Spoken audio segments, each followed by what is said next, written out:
In June of last year, a full moon made headlines. The news media called it a supermoon because it was 14% bigger and 30% brighter than other full moons of 2013.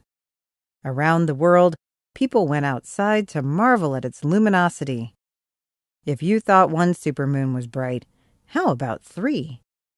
The full moons of summer 2014, July 12th, August 10th, and September 9th, will all be supermoons. The scientific term for the phenomenon is perigee moon. Full moons vary in size because of the oval shape of the moon's orbit. The moon follows an elliptical path around Earth, with one side, perigee, about 50,000 kilometers closer than the other, apogee. Full moons that occur on the perigee side of the moon's orbit seem extra big and bright.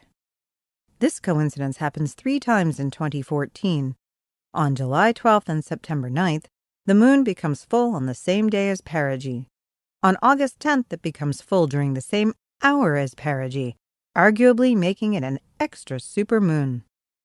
It might seem that such a sequence must be rare. Not so, says Jeff Chester of the U.S. Naval Observatory. Generally speaking, full moons occur near perigee every 13 months and 18 days, so it's not all that unusual, he says.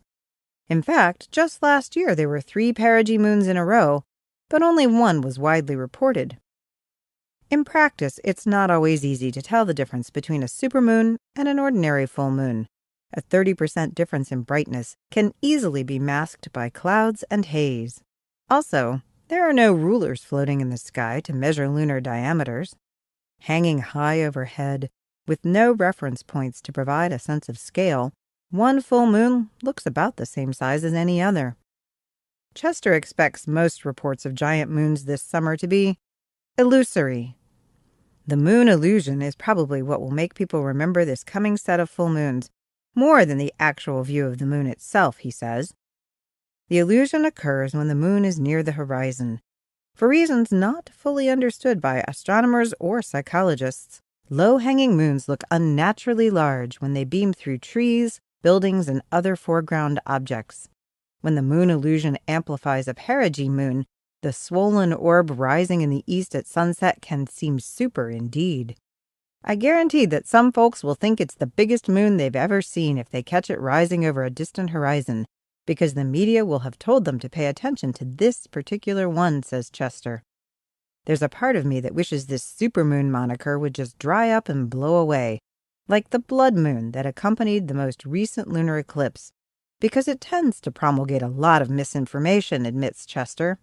However, if it gets people out and looking at the night sky and maybe hooks them into astronomy, then it's a good thing. Indeed it is.